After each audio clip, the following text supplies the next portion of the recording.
Hi, I'm Jana Shalom, and this is Nervous System Groundwork. Your nervous system is part of the body that helps you breathe, move, and respond to the world, especially when things feel overwhelming. In these videos, I share a few simple strategies that work with the body, not against it, with clear explanations of what's happening within the body at a physiological level. These tools are not here for stabilization, not for self-improvement. And if something doesn't work for you, that's not failure. It's information. Let's begin. Let's begin without urgency. Before we go any further, let's slow down in the body. Most of us were trained to approach information as something to extract. We listened only to apply. We consume only to improve. We watch only to fix. That posture activates the nervous system before the content even begins. So when we say no response is needed here, that is not softness. It's a physiological preparation, preparing our body to interpret what comes in. When the body hears a strategy, urgency starts. And the body interprets that as a demand. And when we hear a demand, oftentimes our nervous system goes straight into protection mode, which reduces our ability to integrate. It turns our insight straight into pressure. The system many of us live inside of rewards this speed. They reward output. They reward visible change. So if the pause is going to exist, we must create it. Because the world wants everything yesterday. We're not doing this for rebellion. We're not doing this because we've collapsed. We're doing this because we believe in nervous system stewardship. If we are already tired, if we have already outdone the capacity that our body had that day, if we've already consumed enough insight, no correction is necessary. The space we're creating is the space of just staying. Presence does not automatically require our movement. And if at any point the body wants to pause and look away or stop entirely, that is not disengagement. That is regulation making a decision. Something that many of us have never allowed our nervous systems to actually do, inform our decision making. In this podcast arc, the episodes have been exploring what happens when awareness becomes pressure and does not feel safe. What happens when we learn something new and our body automatically wants us to change before we even allow this new awareness to integrate into our systems. This oftentimes is clarity. Yet, this clarity has not been provided prior to understanding what we really want to do next. So oftentimes, here comes this clarity. We take action before we've integrated, and now sensations come. And we begin to brace.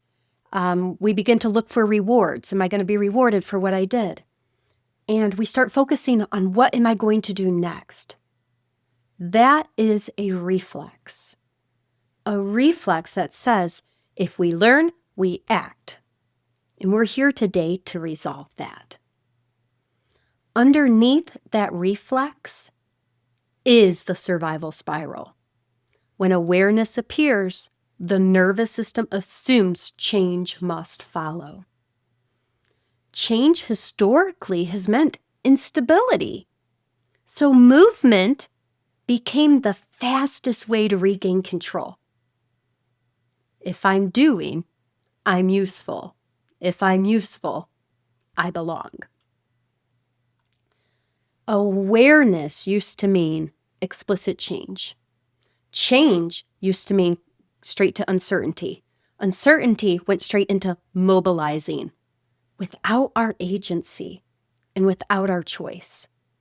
That pattern once protected us, but this video interrupts the automated version of it. When self-blame drops, sensations tend to arise. Self-blame functions as a brace. It narrows our focus. It organizes our energy, and it gives us something to push against. When the brace softens, more information becomes available, but that can often feel harder at first because it's unfamiliar. It does not mean we're getting worse. It means we're learning how to be present. Another truth is that oftentimes when clarity softens, it does so well before relief actually arrives. The nervous system may allow awareness before it allows comfort. Clarity is informational, but relief requires our vulnerability. So when we stop attacking ourselves when intensity arises, it makes sense. Our bodies are brilliant. Intensity does not automatically mean we're dysregulated. And staying does not automatically mean we're being passive. Staying with the moment exactly how it is without expecting us to do anything is what we are teaching our body now. We're teaching the body this so it can stop turning awareness into an emergency. Now let's explore two options that may be supportive. These are not assignments, they are not routines, and they are absolutely not obligations. They are options. Strategy 1, the 30-second stay. When clarity arises, an insight, a memory, a body sensation, new information, maybe we realize we've been overcommitting. Maybe we notice that we have some resentment. Maybe a wave of loneliness surfaces. Instead of asking, what do I do with this? We ask, can I stay with exactly what is here for 30 seconds without trying to interpret it, without trying to turn it into a decision, without giving it a task? Can I, for 30 seconds, just stay with whatever this is? During this 30 seconds, we might feel restless. We might have an urge to explain to ourselves or to create a plan or to hurry up and journal. All of those urges are urges to move, and all of that is normal. The nervous system often equates awareness with a required response on our end. 30 seconds can show the body nothing catastrophic happens when we do not immediately act. Nothing needs to be decided right this second. And if 30 seconds is too much, 3 seconds counts, because it's the space where we learn to go from urgency to agency. If numbness appears, that counts. The goal is not endurance. The goal is interrupting the reflex to turn our clarity into performance, to prove that we've learned something. Now, another strategy, and again, this is only if it's helpful, is called Polaris orientation. Sometimes staying feels really unsettling. When this happens, we orient. We don't need pressure, we need direction. It's called anchoring. So instead of asking, what does all of this mean? We ask, where am I right now? I'm in a room, sitting in a chair. The temperature's around 68 degrees. It's around 3 o'clock in the day. Orientation restores the location. It tells the nervous system, this is where we are. There's no need to interpret. Not inside this, not inside locating. Polaris does not tell us what clarity means. It reminds us that we are not lost, even when we don't know what the next step is. And it reminds us that exactly where we are enough. However we are in that moment, we are still enough. At some point this week, if it feels supportive, give one of those strategies a try. Not necessary. It's an invitation. If staying causes sensations to spike, meaning you feel more braced just by sitting for those 3 to 30 seconds, and that clarity turns into panic, and if that intensity starts to exceed the capacity that you have in that moment, that is not failure. You've done nothing wrong. When we first begin to do this, the bracing can feel stabilizing, but it can also feel disorienting.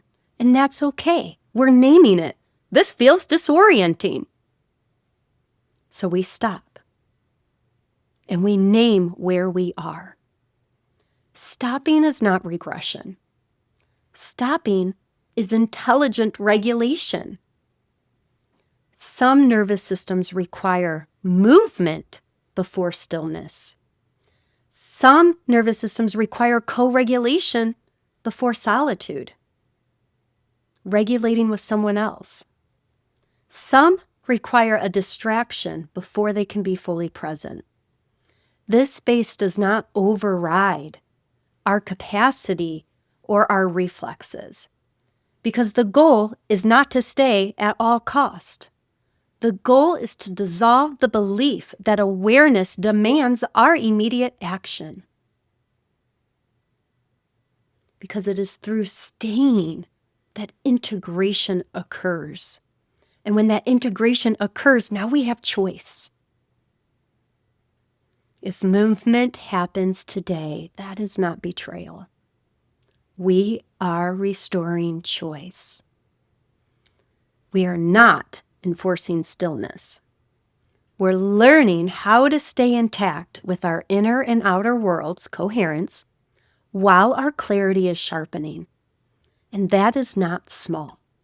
That is locational authority. Before we end, notice something simple. Has anything shifted? Has nothing shifted? Are we more agitated? Are we more settled? Do we feel exactly the same? All responses are valid, and there's no hierarchy of responses. It's just naming wherever we are without self-blame. One question to carry: what happens if movement is required right now? There is no need to answer it. Just let it exist. If clarity sharpens today, wonderful. And if it does not, that's okay. We are allowed to have time on our side.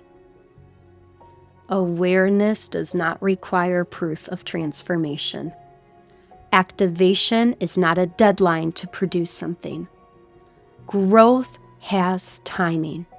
And when it's timed, with our agency, the body stops bracing against anything that it feels like it might be a demand. This is a wise place to end. And we can say, with our nervous system intact, I named mine Shalom, we can say, Polaris, orient our awareness. Where am I now? We will meet again when capacity allows. Thank you.